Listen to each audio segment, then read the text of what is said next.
J'inviterai M. Pierre-Alain Marron à se présenter à l'avant. Donc, la conférence s'intitule « De nouveaux bioindicateurs opérationnels de la santé des sols ». Au cours des dernières années, les résultats de la recherche ont amené à une nouvelle façon de voir et comprendre la matière organique du sol. Un des défis est d'avoir des indicateurs de santé des sols qui tiennent compte de cette nouvelle compréhension. En France, des équipes de chercheurs travaillent en réseau et appliquent des protocoles rigoureux pour développer des indicateurs pertinents et fiables. Nous avons la chance d'avoir un des chercheurs avec nous aujourd'hui qui est spécialiste de l'écologie microbienne du sol. Il est directeur de la recherche à l'Institut national de recherche pour l'agriculture, l'alimentation et l'environnement dans ses temps libres. Ses travaux portent sur le rôle de la diversité des communautés microbiennes dans le fonctionnement du sol, avec plus de 90 articles publiés dans des revues scientifiques de haut niveau. Son expertise est reconnue au niveau international. Alors, on vous remercie d'accueillir M. Pierre-Alain Marron pour les 50 prochaines minutes.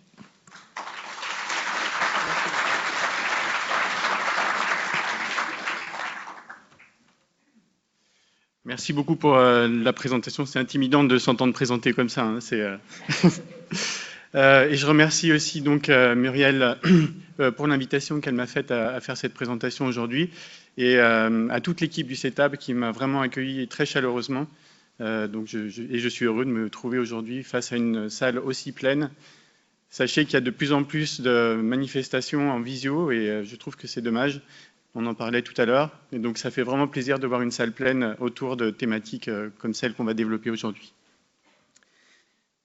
Alors, je vais vous parler de bioindicateurs opérationnels de la santé des sols. Il a été dit que je suis chercheur à l'INRAE de Dijon. Dijon, c'est une ville au sud-est de Paris, à 300 km de Paris, et c'est une ville où il y a un gros centre INRAE. L'INRAE, on est 12 000 à INRAE et à Dijon, on est 250 permanents qui travaillons sur la problématique de la transition agroécologique, qui est une problématique qui nous unit tous. Donc il y a le bio, il y a aussi pas mal de systèmes innovants qui cherchent des solutions pour une production plus durable. Et donc dans ce cadre de chercher des solutions, il y a aussi recherche de bioindicateurs. Finalement, c'est des outils, des boîtes à outils qui permettent aux agriculteurs de savoir où ils en sont et quel est l'impact de leur changement de pratique sur la qualité de leur sol. Et c'est ce que je vais développer un petit peu aujourd'hui. Donc, c'est dit bioindicateurs au sens large, je ne parlerai pas que de micro-organismes, mais je vais quand même centrer plutôt mon propos sur les micro-organismes, puisque c'est ma thématique de recherche, et j'aime bien plutôt parler de ce que je connais assez bien. Alors, on parle des sols. Pourquoi on parle des sols? Parce que finalement, les sols, on les voit tous les jours, on marche dessus, et on sait assez peu dans l'ensemble que ces sols nous rendent des services qui sont vraiment essentiels au bien-être des sociétés humaines. On les classe par différentes catégories, ces services, des services d'approvisionnement, donc il y a l'approvisionnement en nourriture, c'est l'agriculture, des services d'approvisionnement aussi, j'y vois pas, j'ai pas mis mes lunettes en fait, et c'est tout petit. Donc voilà, des services d'approvisionnement aussi en produits pharmaceutiques dans le sol. On a pas mal de molécules qui sont utilisées, qui sont extraites du sol pour faire des produits pharmaceutiques. On a aussi de l'eau au niveau du sol, donc une fourniture d'eau pour les consommations humaines. Donc un ensemble de services de fourniture dont on dépend très étroitement. Des services de régulation aussi. Le sol est à l'interface entre l'atmosphère et l'hydrosphère. Donc on va avoir une importance du sol qui est reconnue par rapport à la séquestration du carbone pour mitiger un peu les changements globaux et les émissions de gaz à effet de serre. On va avoir un sol qui va aussi avoir une importance en termes de purification de l'eau, de la ressource en eau, une ressource qui est disponible, mais un petit peu plus délicate en termes de régularité de disponibilité. Et puis, on va avoir aussi une régulation du climat par la gestion, justement, ces échanges de CO2 notamment, entre le sol et l'atmosphère. Et puis un petit peu moins connu, hein, mais le sol, c'est aussi un lieu où on va avoir des archives de l'histoire humaine qui sont donc vraiment dans ces sols et qui vont être tenus et conservés pendant très longtemps. Donc tous ces services, il y a des gens qui se sont amusés à essayer de les quantifier et finalement ça représente beaucoup d'argent et donc ça représente aussi, ça pointe un intérêt à s'intéresser au sol et à essayer de préserver ses services. On préserve plus naturellement des choses quand ça a beaucoup de valeur aux yeux des sociétés. Et puis n'oublions pas, alors on est dans un contexte agricole, 95% des aliments viennent du sol. On pense aux aliments qui sont produits sur les écosystèmes terrestres, mais c'est aussi le cas des aliments qui sont issus des environnements aquatiques, parce qu'on a beaucoup de transferts, notamment de nutriments au niveau de ces écosystèmes aquatiques. Ces nutriments vont alimenter la chaîne trophique et donc aussi toute la production de produits aquatiques à destination de l'alimentation. Alors, les sols, beaucoup de services, les sols aussi, et aujourd'hui, on connaît bien les menaces auxquelles le sol doit faire face, et on fait des catégories tout le temps, nommer ces menaces en 8 catégories. On va avoir des menaces en termes de perte de matière organique, donc avec un enjeu à garder la matière organique dans les sols, pour garder ses propriétés, et notamment aussi ses propriétés d'accueil de la biodiversité.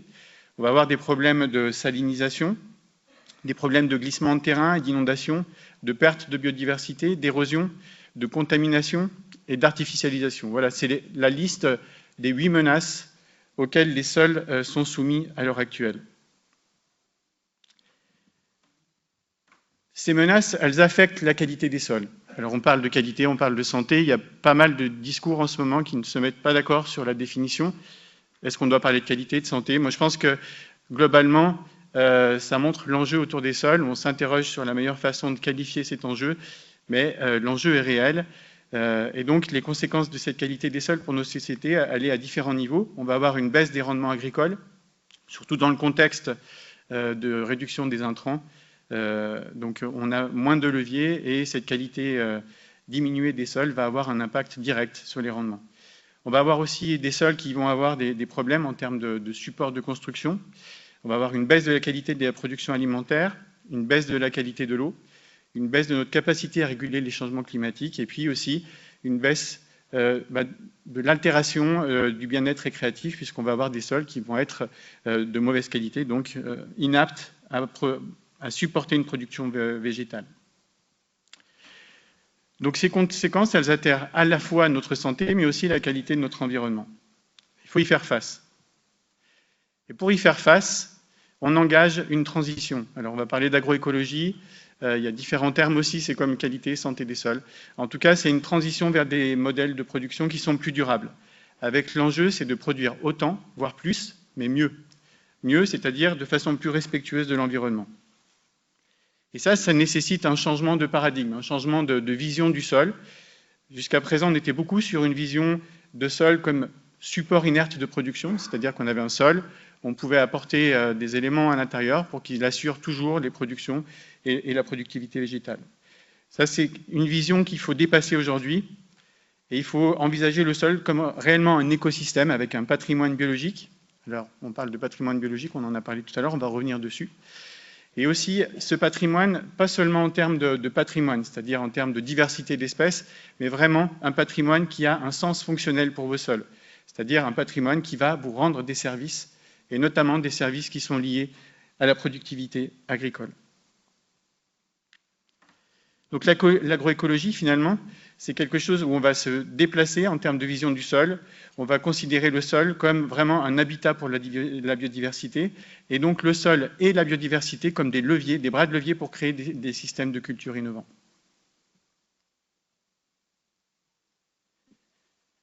Quand on parle de biodiversité, alors Denis Lafrance, hier on a eu une petite discussion et il a souligné, et c'est vrai que c'est une représentation qui date de 40 ans.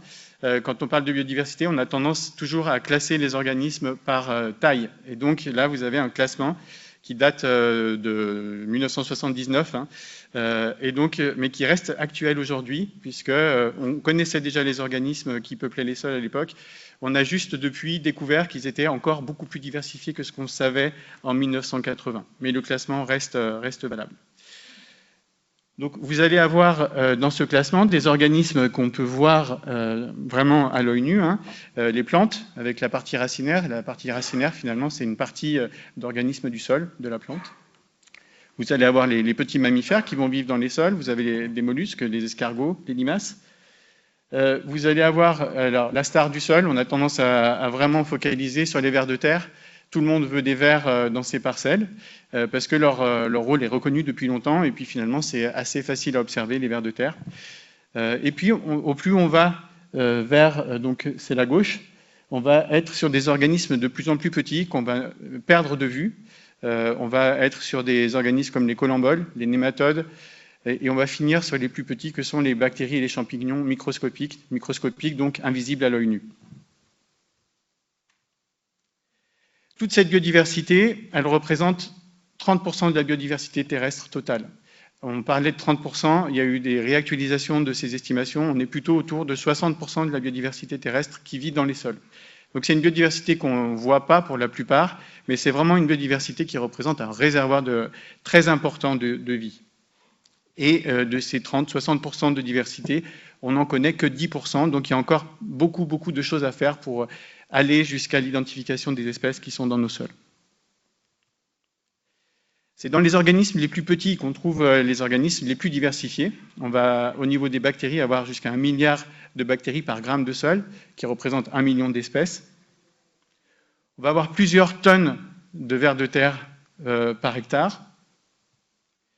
Et on va avoir des dizaines de milliers d'espèces qui appartiennent à la méso et à la microfaune. Donc on a vraiment du monde dans les sols. Je vais faire un focus sur la partie microbienne, puisque c'est vraiment mathématique de recherche. Et puis, c'est une partie qui a vraiment un rôle important au niveau des sols, donc elle mérite qu'on s'y attarde. C'est Hubert Reeves, un Québécois astrophysicien très connu, qui disait « Il y a plus de micro-organismes dans 1 mètre carré de sol que d'étoiles dans le ciel ». Donc on peut reprendre son image, et son image est vraie, quand on considère vraiment l'énormité des chiffres.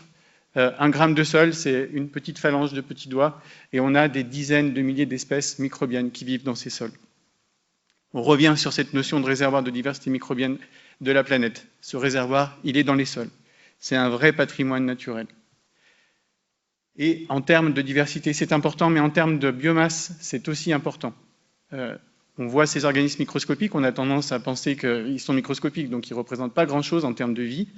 Et en réalité, à l'échelle d'un hectare, ils représentent plusieurs tonnes de vie microbienne qui va grouiller littéralement dans vos sols et qui va réaliser des transformations, notamment de votre matière organique, relibérer vos nutriments. Et finalement, cette vie microbienne des sols, elle peut représenter l'équivalent de ce que vous avez en unité gros bétail et que vous pouvez voir paître sur votre prairie. Alors ce patrimoine, ce n'est pas seulement un nombre d'espèces qui vit dans des habitats dans vos sols, c'est des acteurs du fonctionnement du sol. Ils sont impliqués dans de nombreuses fonctions d'intérêt pour les productions agricoles, notamment la fertilité physique avec la structuration du sol. Les micro-organismes vont excréter des sucres, les champignons vont faire des filaments qui vont garder la structure des sols, faire des agrégats. On va avoir un rôle en termes de minéralisation de matière organique, de recyclage des nutriments, donc essentiel à la croissance végétale.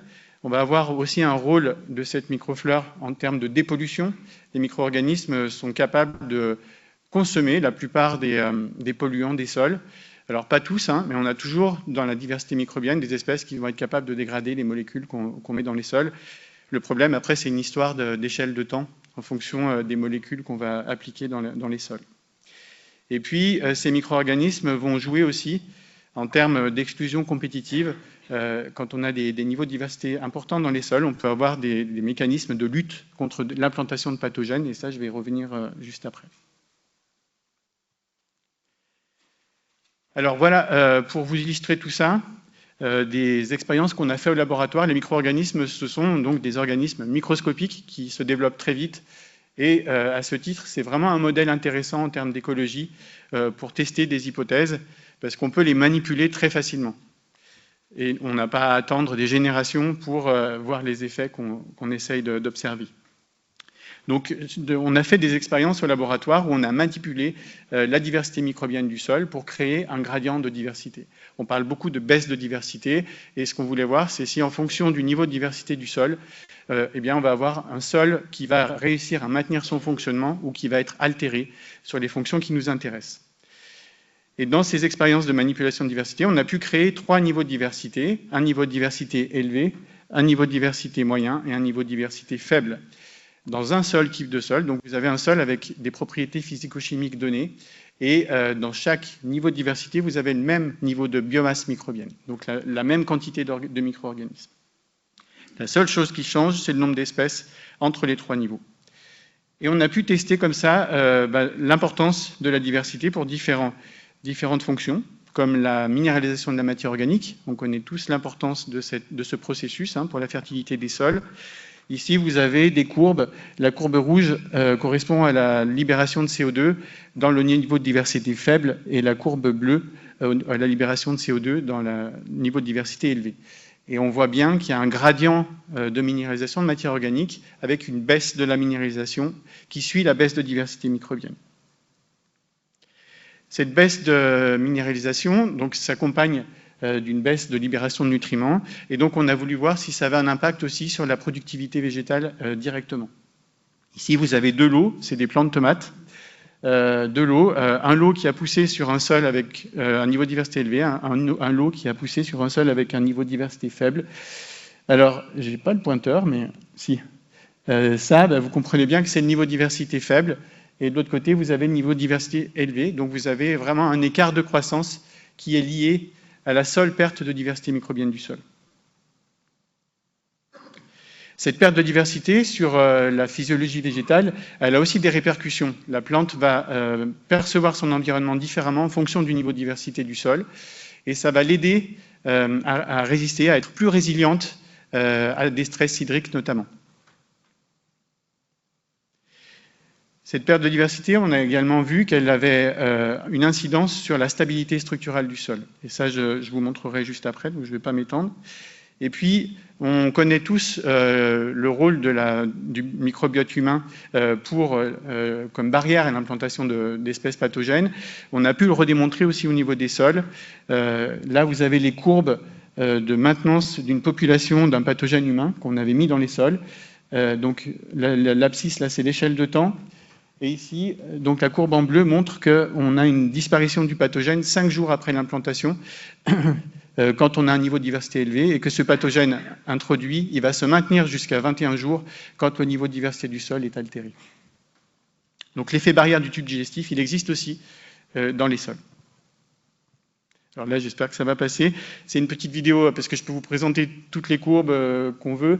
C'est toujours plus facile à visualiser quand on fait un petit film. Donc là, on revient sur la stabilité structurale des sols en fonction du niveau de diversité. Vous retrouvez donc les trois niveaux de diversité élevé, moyen et faible, et un seul stérile, sans vie. Et on va faire un test simple, c'est un slack test, c'est-à-dire que sous les mottes, il y a un petit tamis qui va laisser passer les particules de sol qui vont se désagréger, et on va simplement tremper ce dispositif dans l'eau et observer la désagrégation du sol avec le temps. Alors il y a une observation déjà qu'on peut faire, c'est qu'il y a beaucoup de bulles d'air qui s'échappent des sols. Le sol, on voit la partie solide, mais il y a toute une partie vide dans les sols où il y a des échanges gazeux qui sont très importants, et on observe justement cette libération de gaz. Alors très rapidement, le sol stérile est désagrégé. La diversité faible suit aussi une désagrégation assez rapide. On voit que les diversités élevées et moyennes résistent mieux. La diversité moyenne, au bout d'un certain temps, ça dure 5 minutes, le test, c'est assez facile à faire, mais j'ai accéléré, donc on va arriver à le faire un peu plus rapidement. Voilà, là ça va plus vite. Donc la diversité moyenne est érodée. Et au final, donc on se retrouve avec une diversité élevée qui résiste à ce trempage dans l'eau, et on va simuler vraiment un épisode cataclysmique pour le sol, c'est-à-dire qu'on va ressortir le dispositif, le replonger dans l'eau, le ressortir 4 fois pour voir si on garde quelque chose dans le tamis. C'est parti.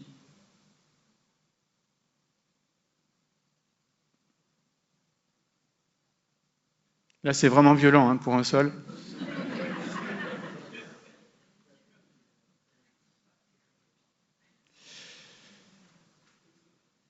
Voilà, donc visuellement, on voit qu'on a perdu vraiment les niveaux de diversité érodés dans les sols. C'était le même sol, on avait vraiment, je rappelle, juste un niveau de diversité qui était décroissant. Et on a gardé au niveau de la diversité élevée. Alors, La diversité, ça aide, hein, mais on ne peut pas dire qu'on va garder 100% de son sol non plus, c'est pas magique, hein. Mais on a gardé près de 40% de la motte avec le niveau de diversité élevé. Et il faut imaginer que vraiment en termes d'érosion, ça peut avoir un impact important sur des parcelles.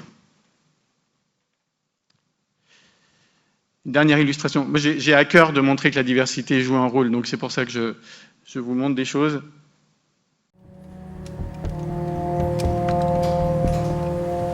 Pour apprécier l'incidence des bactéries sur la fertilité des sols, l'INRA a construit une plateforme expérimentale, entièrement automatisée. Le développement des végétaux y est mesuré dans des conditions très contrôlées.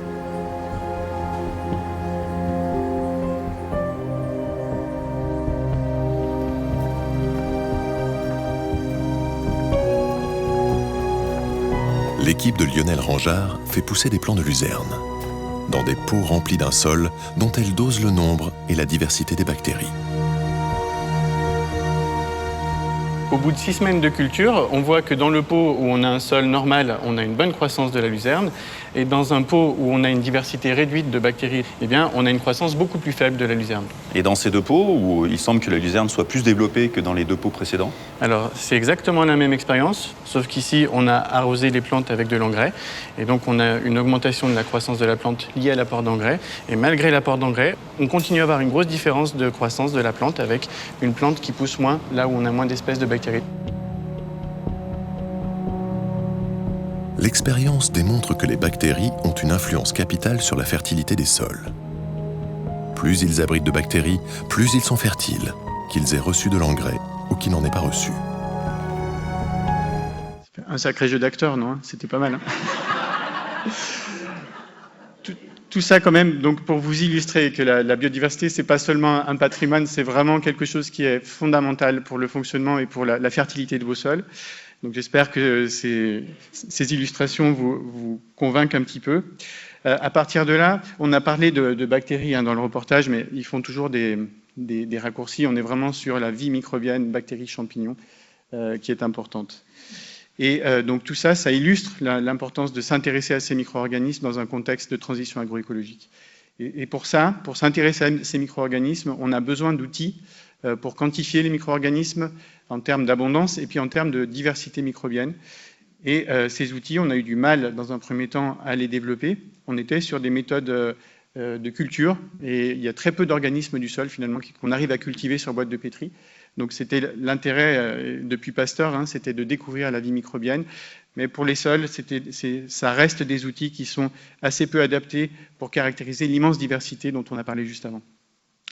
Et depuis 30 ans, eh bien, on a eu le développement de nouveaux outils basés sur la caractérisation de l'ADN, donc des outils moléculaires qui permettent de caractériser ces organismes sans a priori.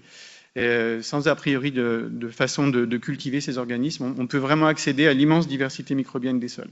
Ça a ouvert un horizon énorme dans le domaine de l'écologie microbienne. On a découvert vraiment l'immensité de ces micro-organismes dans les sols. Aujourd'hui, on va s'attacher à parler de 3 méthodes en particulier. La quantification de l'ADN extrait des sols, qui va donner un aperçu de l'abondance, la biomasse microbienne des sols. Donc la quantité d'organismes microscopiques dans vos sols.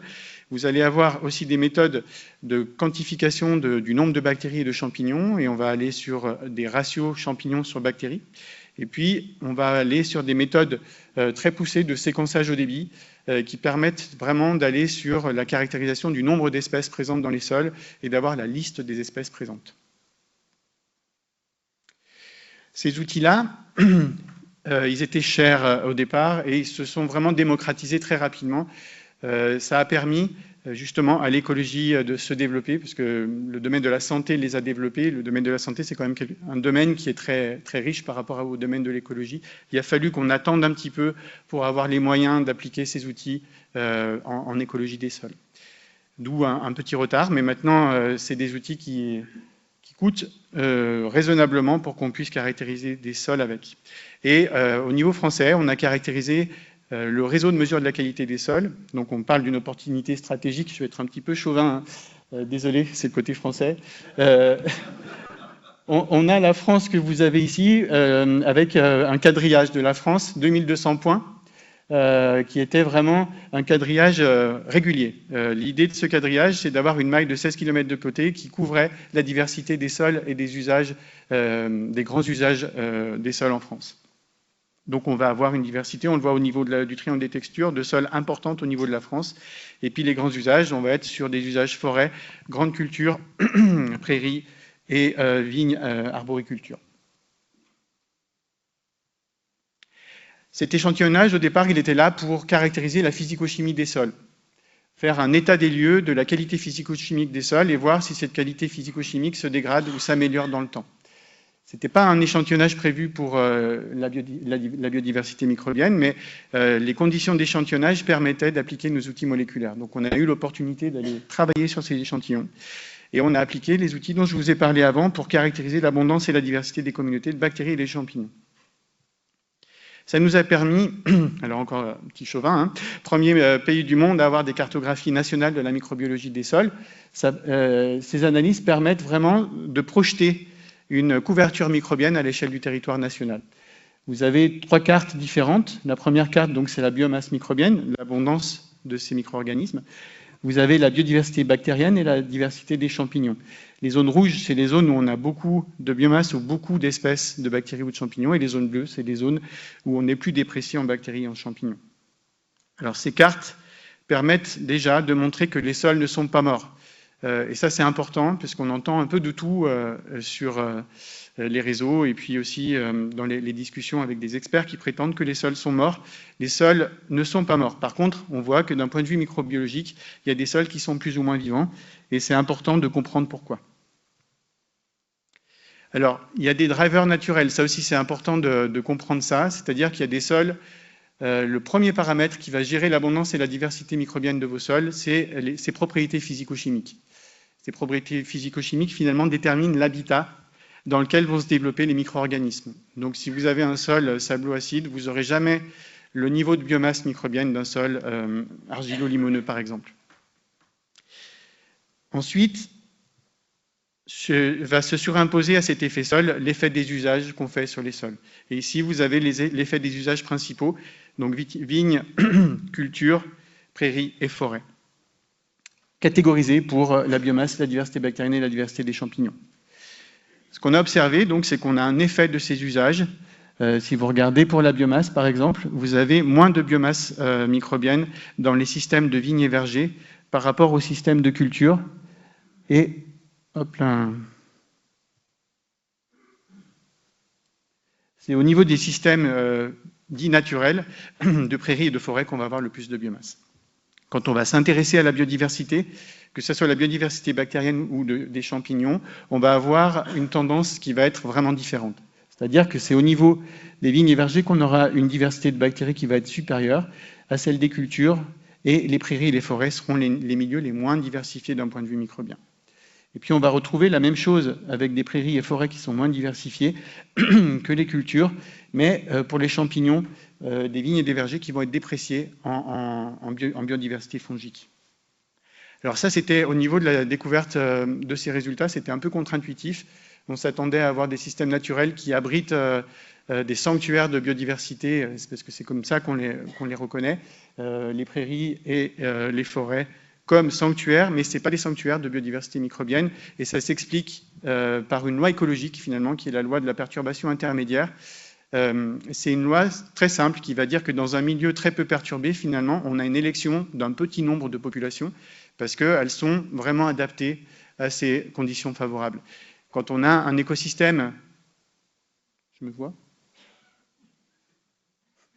Quand on a un écosystème qui est très perturbé, on va avoir donc une sélection des populations qui sont vraiment adaptées à cette perturbation.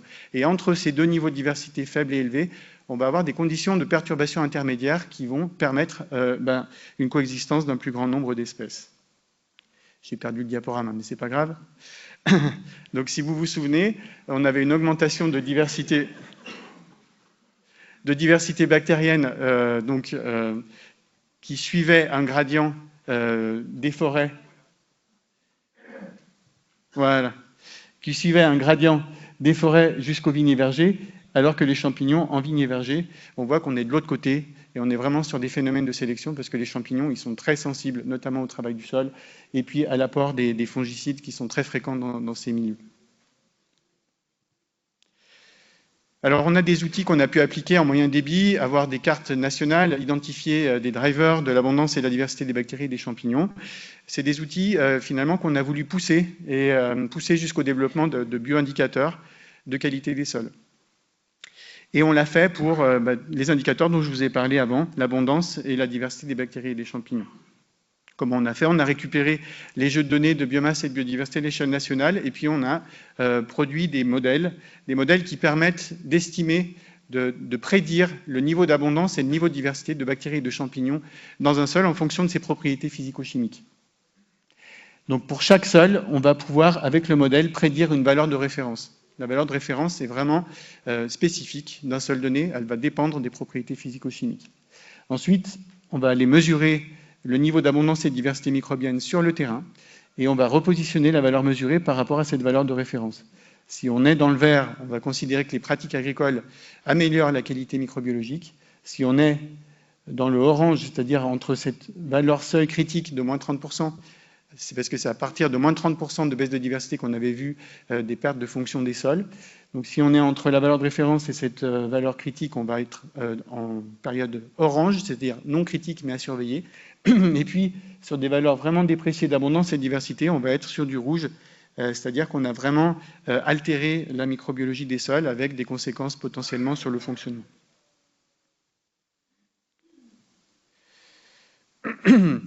Les outils, c'est important en termes de bioindication d'avoir des outils à la base qui sont robustes, c'est-à-dire qui sont éprouvés par la recherche.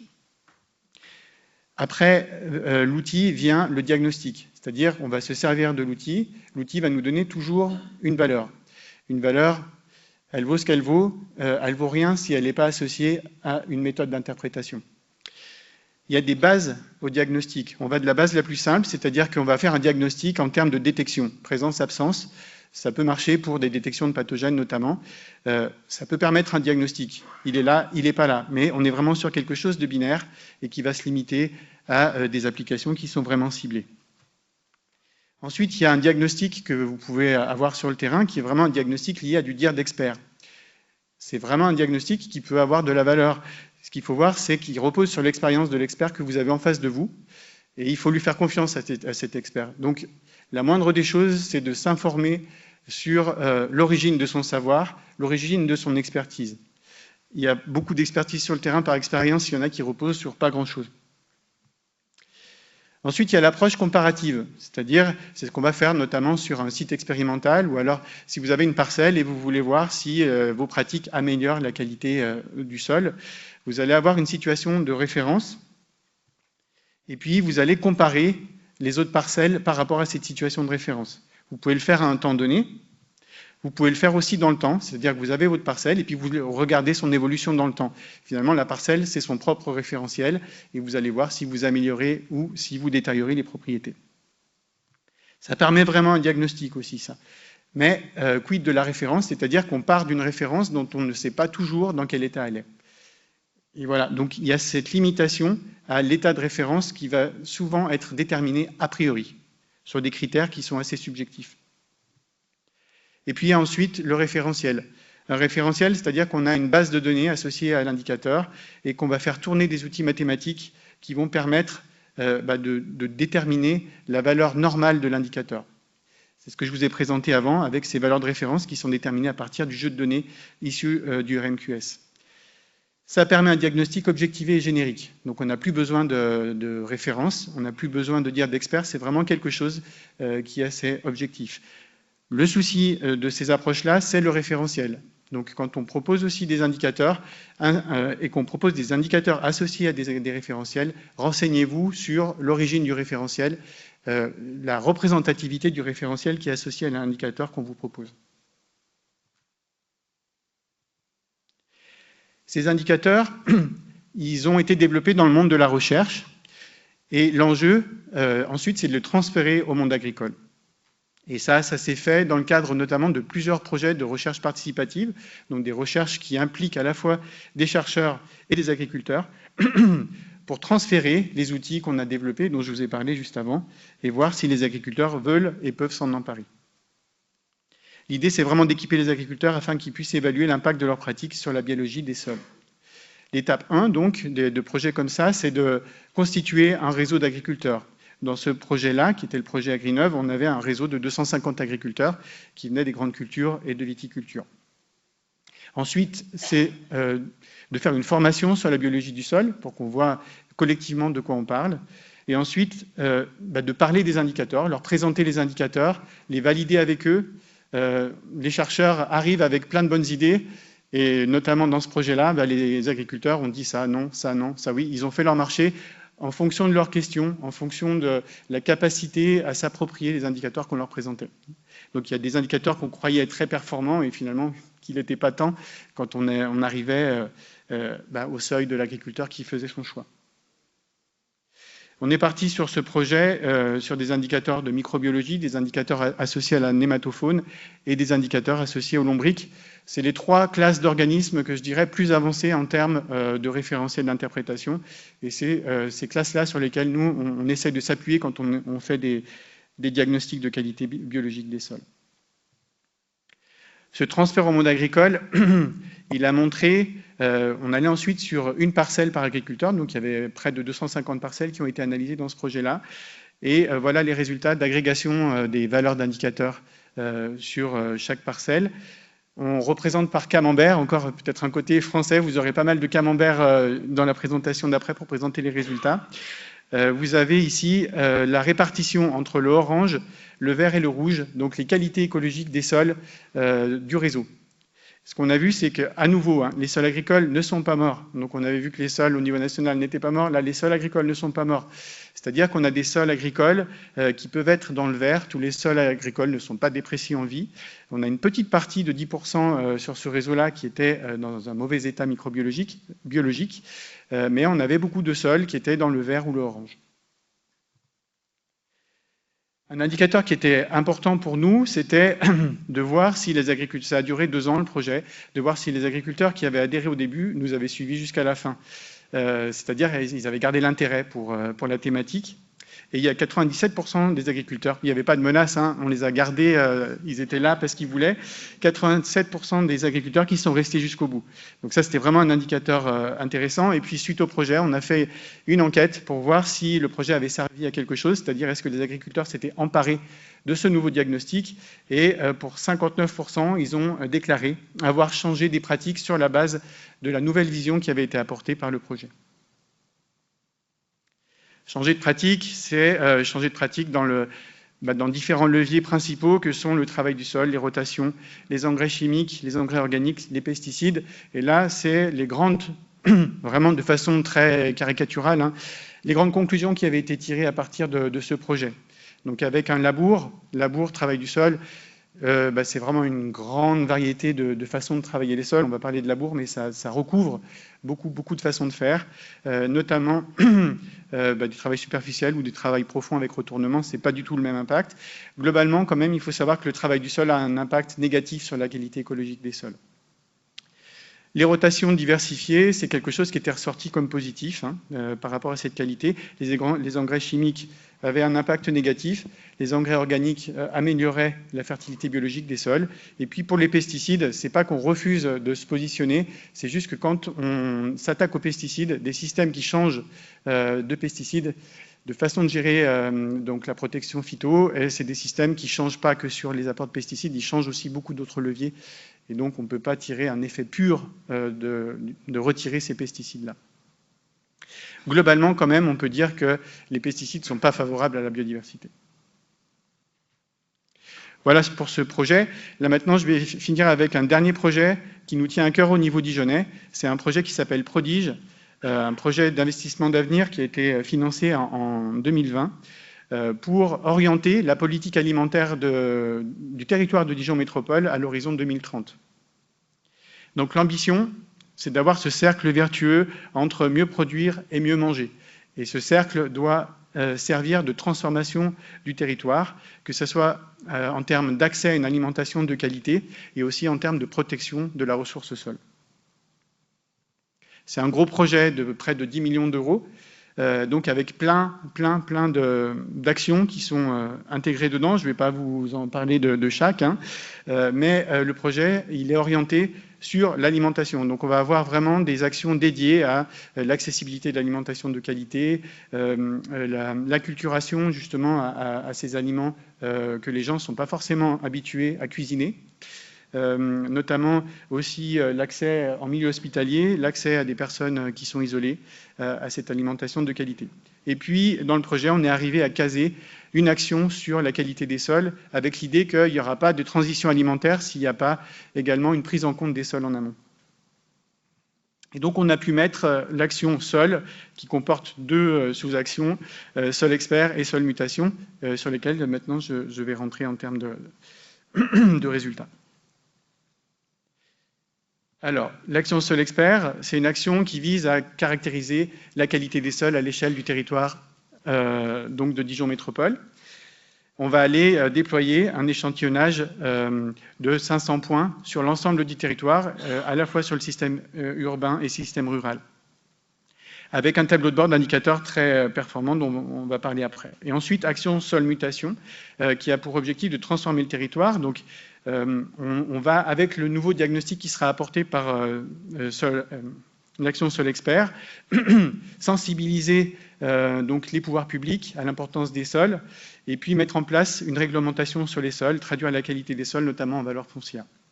Et puis, il n'y a pas de transition sans implication du citoyen, donc il y a une approche participative qui est engagée au niveau du territoire pour que chaque citoyen prenne part à l'aventure. Le territoire, alors c'est pas la dernière version, c'est pas grave. Le territoire donc de Dijon Métropole, c'est un territoire de 3300 km² avec 400 000 habitants. Et on a déterminé un échantillonnage qui couvre à la fois la zone rurale, ici, là, avec 330 points, et puis la zone urbaine. C'est une particularité de Prodige, c'est d'avoir les deux systèmes urbains et ruraux, avec l'idée aussi qu'on ne pourra pas faire cette transition si on n'a pas une meilleure articulation de la ville et de la campagne. Et on a appliqué sur tous ces sites un tableau de bord d'indicateurs très conséquent qui va pouvoir caractériser les dimensions physiques, chimiques et biologiques de la qualité des sols. Donc en physique, on est allé sur la densité apparente, la stabilité structurelle. En chimique, on est allé sur les paramètres classiques de teneur en carbone, pH, teneur en éléments nutritifs. On a fait un effort sur le carbone. On parle beaucoup de carbone dans les sols. On a appliqué des outils qui ne se limitent pas à la quantification des stocks, mais qui vont vraiment sur l'analyse de la qualité du carbone en termes de carbone actif et carbone stable dans les sols. Et puis, la particularité de ce tableau de bord, c'est vraiment la partie biologique où on a caractérisé donc, les indicateurs, pour nous, les plus opérationnels à l'heure actuelle, qui couvrent une diversité d'organismes qui vont des micro-organismes jusqu'à la macrofaune. 50 indicateurs au total qui sont déployés de façon systématique sur tous les sites, avec l'enjeu vraiment d'avoir un diagnostic le plus exhaustif possible de la qualité des sols du territoire. Alors le déploiement, il s'est fait en plusieurs phases. On a commencé par l'urbain, dont je ne vous parlerai pas aujourd'hui, et puis ensuite on allait sur le territoire rural en 2021, complété ensuite par l'analyse de 2 bassins versants. On parlait de l'importance de l'eau, et on est allé sur des bassins versants pour voir s'il y avait un lien entre qualité du sol et qualité de l'eau, avec un bassin versant de la Jeute qui était plutôt en bio et un bassin versant de Genlis plutôt en agriculture productiviste. Voilà quelques photos du territoire pour dire qu'on est sur un territoire assez diversifié avec des systèmes de grandes cultures, des systèmes de forêt, des systèmes de vignes. On a une culture de vigne en Bourgogne qui est vraiment emblématique pour le territoire et puis des maraîchers aussi qui se développent. Je vais vous présenter très rapidement quelques résultats. Alors sur la partie microbiologique, je ne vous présente pas les résultats sur les autres indicateurs, parce que déjà on n'a pas le temps, et puis je préfère parler de ce que je connais bien. Donc voilà ce qu'on a vu au niveau qualité microbiologique des sols, en quantifiant un indicateur qu'on a appelé patrimoine biodiversité. C'est un patrimoine biodiversité qui rend compte de façon agrégée de l'abondance et de la diversité des communautés microbiennes des sols. Sur le territoire de Dijon Métropole, on avait donc des sols qui étaient globalement altérés quand même, puisque quand on fait la somme des des rouges et des oranges, on est quand même sur plus de la moitié des sols qui sont dans un état non satisfaisant. Mais on a quand même 42% de sols en bon état au niveau du territoire. En allant chercher ensuite les différences entre usages principaux, donc prairies, forêts, vignes, grandes cultures et maraîchage, on a vu que cette qualité dépendait de l'usage qu'on faisait des sols, avec des systèmes naturels, comme les prairies et les forêts, qui avaient plus un patrimoine en meilleure qualité quand même, par rapport au système de vignes, les systèmes cultivés, vignes, grandes cultures et maraîchage.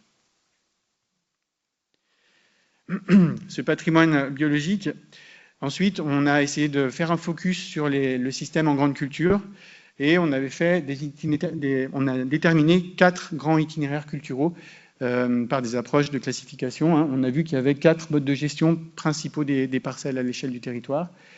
Des systèmes en non-labour, des systèmes en agriculture biologique avec un labour modéré, des systèmes en conventionnel avec un labour modéré et une fertilisation organique, et puis des systèmes en conventionnel avec un labour intensif et une fertilisation minérale. Et on a observé ici également, en fonction de l'itinéraire culturel, qu'on avait une qualité microbiologique des sols qui pouvait être décroissante entre le conventionnel non-labour, l'agriculture modérée, l'agriculture biologique en labour modéré, enfin en fait le labour modéré qui soit en agriculture biologique ou en agriculture conventionnelle, et puis ensuite le système le plus intensif qui était avec une qualité altérée. En système viticole, on a observé aussi des différences en fonction des itinéraires culturaux. On avait vraiment un système conventionnel avec un enherbement permanent qui affichait une bonne qualité microbiologique des sols. Ensuite, en intermédiaire, on avait les systèmes en agriculture biologique, que ce soit enherbé de façon temporaire ou non enherbé, mais quand même avec le non enherbé où on a une proportion de sol en qualité non satisfaisante qui augmente. Et puis le système conventionnel non enherbé avec exportation de sarmentes, donc le système le plus destructeur d'un point de vue vie du sol, qui était de mauvaise qualité. Par rapport à donc, la qualité microbiologique sur les zones de captage, donc on retrouve les 2 zones de captage, la Jeute avec une zone principalement en agriculture biologique. On va avoir une qualité microbiologique globalement à l'échelle de la zone qui sera supérieure à la zone de captage de Genlis qui était en agriculture conventionnelle intensive. Et puis sur ces zones de captage, on a vu que l'intégration de prairies temporaires dans la rotation avait un effet positif sur la qualité microbiologique, un effet positif qui était significatif sur le bassin de la Jeute, et on a une tendance, mais non significative, sur le bassin de Genlis. Alors en conclusion, à l'échelle du territoire, on a vraiment une qualité microbiologique qui peut être améliorée avec des usages de sol qui vont impacter la vie microbienne des sols, mais on a pu identifier des pratiques qui permettent d'améliorer cette vie microbienne, l'absence de la réduction du labour, l'agriculture biologique, et la fertilisation organique. Et en système viticole, on a vu que l'enherbement avait aussi un impact très positif sur le développement de la vie microbienne. Sur les zones de captage, on a observé vraiment une dégradation de la qualité microbiologique avec l'intensification des pratiques. Et maintenant, donc la phase 1, c'était d'apporter un diagnostic. La phase 2, maintenant, ça sera de transférer ce diagnostic et d'avoir des interlocuteurs sur le terrain qui s'en approprient et qui vont transformer ce diagnostic en conseils et qui vont interagir avec les agriculteurs pour les orienter sur des systèmes et des pratiques innovantes. Et pour ça, on compte sur les acteurs du développement agricole, des acteurs qui sont locaux. Nous, on a la Chambre d'agriculture de Côte-d'Or, et puis on va avoir Dijon Céréales, qui est une coopérative locale, qui va reprendre les agriculteurs, revoir en un par un, en individuel ou en petits groupes, revoir ces résultats pour déterminer des axes de progression. Cette diapo avec plein de logos pour vous dire que c'est vraiment une problématique au niveau territorial qui occupe des instituts, qui occupe des coopératives, qui occupe des collectivités. Donc c'est vraiment un enjeu commun qu'on a autour des sols. Et puis donc l'objectif sol, c'est d'embarquer collectivement, alors pas qu'au niveau français, mais au niveau, je dirais, planétaire, sur cet objectif sol, c'est-à-dire de prendre en compte cette qualité des sols pour optimiser leur gestion en fonction de leur qualité. Prendre vraiment conscience que ça va être source de transformation du territoire, notamment par rapport à la qualité de notre environnement, l'optimisation des services rendus, l'amélioration de la santé des citoyens. On va avoir une meilleure alimentation de meilleure qualité, création de valeur économique avec développement de nouvelles activités autour de cette caractérisation et ce conseil autour de la qualité des sols. Et puis augmenter la cohésion sociale. On est dans un moment, en tout cas en France, où les agriculteurs sont beaucoup pointés du doigt. Et donc, ça permettrait peut-être de réhabiliter ce rôle sociétal qu'ont les agriculteurs, donc pour la fourniture d'aliments et aussi pour la préservation de l'environnement. Différents éléments de contexte, c'est-à-dire qu'on a maintenant des réflexions sur la possibilité d'avoir un affichage environnemental pour informer les consommateurs de l'impact de leur alimentation sur la biodiversité. C'est des réflexions qui sont en cours. On va avoir une réglementation, on a parlé de réglementation tout à l'heure. Il y a des pourparlers pour déterminer une loi cadre sur les sols qui n'existe pas aujourd'hui. Beaucoup de problèmes pour la mettre en place. On a fait des reculs, mais c'est toujours un sujet chaud qui reste sur la table et on espère bien que c'est un sujet qui va finir par avancer. Et puis, il y a le milieu foncier qui s'intéresse de plus en plus au sol par rapport à la qualité de ces sols en termes de sols vivants et de quantifier cette qualité, de l'intégrer aussi dans la prise en compte des sols en termes de valeur marchande. Des sols qui seraient de bonne qualité écologique pourraient revendiquer une valeur supérieure à des sols qui sont de qualité inférieure. Je vous remercie.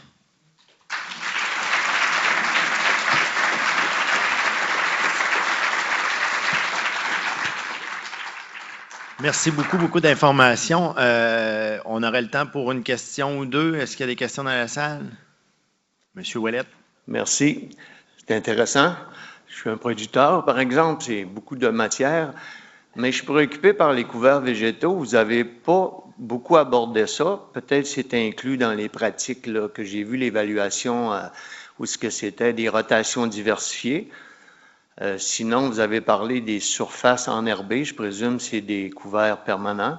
Mais qu'en est-il des couverts multi-espèces, genre annuels?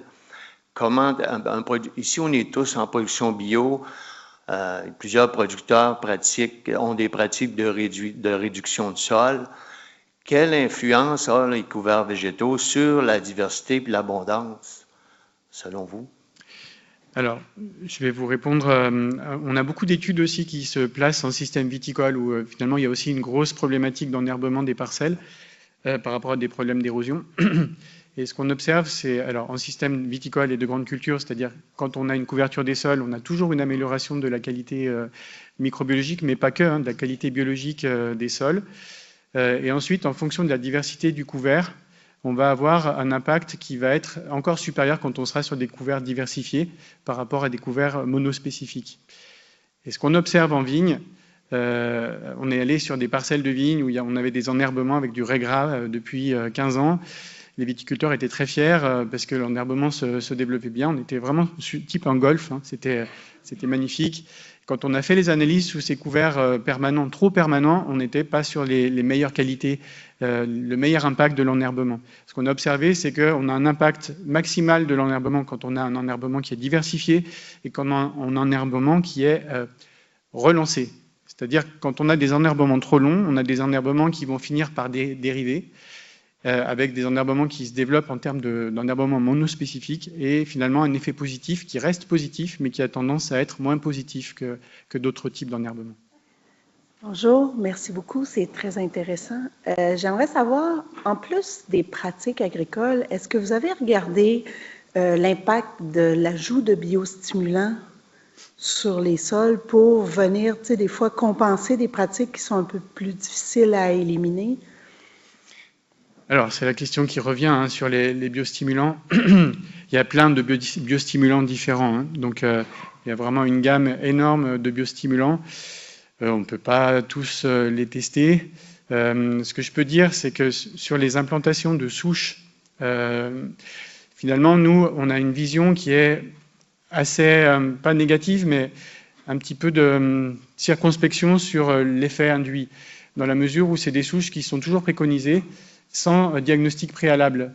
Et on sait que, je l'ai montré, le sol a aussi un effet barrière à l'implantation de souches exogènes. Et quelle que soit la souche, même si on pense qu'elle est positive, finalement, si on est sur un sol qui est assez bien diversifié, c'est des organismes qui ont toutes les chances de disparaître très rapidement et de ne pas avoir l'effet qu'on attend. Donc ce qu'on dit sur ces biostimulants, c'est pourquoi pas. Par contre, dans un premier temps, il y a peut-être besoin d'un premier diagnostic pour voir où on en est en termes de patrimoine. Si vraiment il nous manque quelque chose, alors là, on peut se tourner vers des solutions de ce type-là. Si on voit qu'on est sur quelque chose finalement en bon état, eh bien, orienter les pratiques différemment si on cherche encore une amélioration, mais pas forcément s'orienter sur des ajouts d'organismes qui sont déjà présents dans les sols. Dans ta présentation, on voit que sur les 250 agriculteurs, je suis ici, 250 agriculteurs, il y en a près de la moitié qui n'ont pas continué malgré les résultats que ça donne. Y a-t-il une raison qui les font pas prendre le virage? On n'est pas allé jusqu'à pourquoi vous voulez pas. Alors, je pense qu'il y avait quand même du vert dans les gens qui ont été faits. Donc, ceux qui étaient dans le vert, à mon avis, ils y sont restés, donc ils n'ont pas forcément eu à s'interroger sur un changement de pratique. Je pense que ça peut expliquer une partie des 40%. Après, il y en a qui prennent le diagnostic, qui le gardent en tête, ça leur change leur vision, mais ils n'ont pas forcément ni le temps, ni la volonté de prendre le risque de changer. Ça, c'est un autre point. Et puis les autres, ils ont changé, donc pas forcément du tout au tout, mais ils ont pu changer des petites choses et ils sont rentrés dans les 60%. On peut avoir les 3 catégories de personnes, à mon avis. Ce qu'il faut voir, c'est que les restitutions des résultats, c'était des restitutions collectives, donc ça permettait aux gens, chacun avait ses résultats individuels, mais les gens discutaient entre eux, donc ils ne connaissaient pas forcément le diagnostic de l'autre, mais au final, quand une restitution se passe bien, c'est une restitution où on n'a plus besoin d'intervenir, et finalement, les agriculteurs regardent leur diagnostic et puis se disent « mais pourquoi tu as ça ?» C'est des voisins, donc ils se comparent et ils finissent par trouver des pistes eux-mêmes d'amélioration. Merci. Merci beaucoup. Vous restez ici pour la vidéo.